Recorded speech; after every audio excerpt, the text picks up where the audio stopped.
Nous sommes ici à la piscine municipale de Gémenos, l'Aquagem. C'est un bâtiment qui comprend deux bassins intérieurs, d'une capacité tous les deux de 700 à 800 mètres cubes. Un bassin ludique extérieur pour les périodes estivales. Le bâtiment comprend également des zones de remise en forme à l'origine en 2005. Le bâtiment est en effet chauffé au gaz par deux chaudières de 500 kg chacune, des grosses consommations puisqu'on a quand même du potentiel à chauffer, l'eau, de l'air, de l'eau chaude sanitaire. En 2011, nous avons opté pour le solaire thermique, principalement pour diminuer la facture annuelle de gaz. Aujourd'hui, le bilan affiche une économie de 80 000 kWh par an, ce qui représente au coût du kWh gaz actuel environ 4 000 €. Côté financement, l'installation a coûté à la commune 130 000 €. Nous avons été subventionnés, aidés par l'ADEME à hauteur de 50%.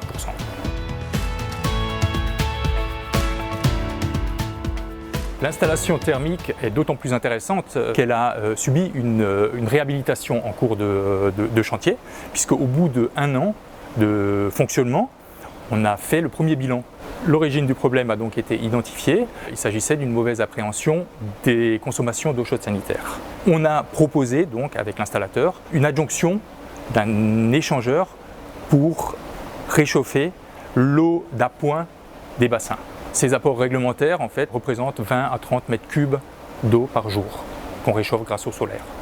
Cette réhabilitation a été d'autant plus importante qu'elle permettait de régler le problème de surchauffe des panneaux qui, si on le laissait en l'état, ne permettait pas une pérennité de l'installation et augmentait son vieillissement prématuré.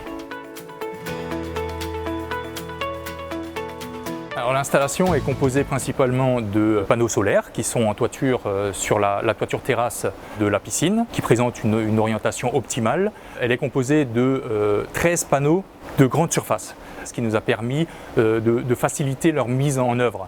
Depuis ces panneaux, on alimente 3 ballons de 3000 litres chacun et qui sont en fait des ballons de stockage en eau technique qui stockent les calories et non pas l'eau chaude sanitaire. Ça nous permet, notamment dans une piscine, d'éviter tous les problèmes de légionnelle.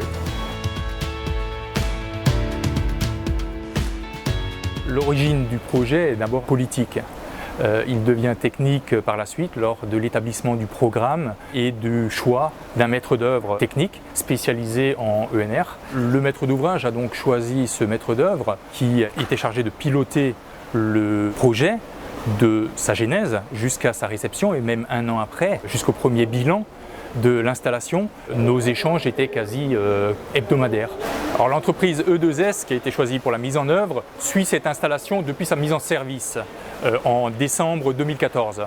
Cette maintenance est basée principalement sur 2 points. La maintenance préventive, 2 visites sur l'installation par an, et la maintenance curative qui, elle, est basée sur un télésuivi qui se fait de manière quotidienne. Pour conclure, le bilan de l'installation est relativement bon et même très bon. On est content d'avoir cette installation car elle permet quand même d'alléger sensiblement la facture de gaz. C'était l'objectif initial. En termes de communication auprès du grand public, nous avons mis en place dans le hall d'accueil un écran de contrôle qui montre le schéma de principe de l'installation et qui montre la production instantanée et la production quotidienne d'eau chaude sanitaire. Donc je pense que tout le monde a été sensibilisé à l'installation solaire dès le début. Si j'avais un conseil à donner à des maîtres d'ouvrage, je dirais qu'une installation de solaire thermique sur une piscine, c'est très bien, c'est très adapté. Malgré les difficultés qu'on peut rencontrer, dans une piscine, nous sommes confrontés à des consommations hétérogènes puisqu'elles n'ont pas les mêmes consommations en janvier ou en septembre et ni les mêmes consommations le matin et le soir. Et donc, la réhabilitation est une solution en cours d'installation qui peut s'adapter réellement aux besoins du bâtiment.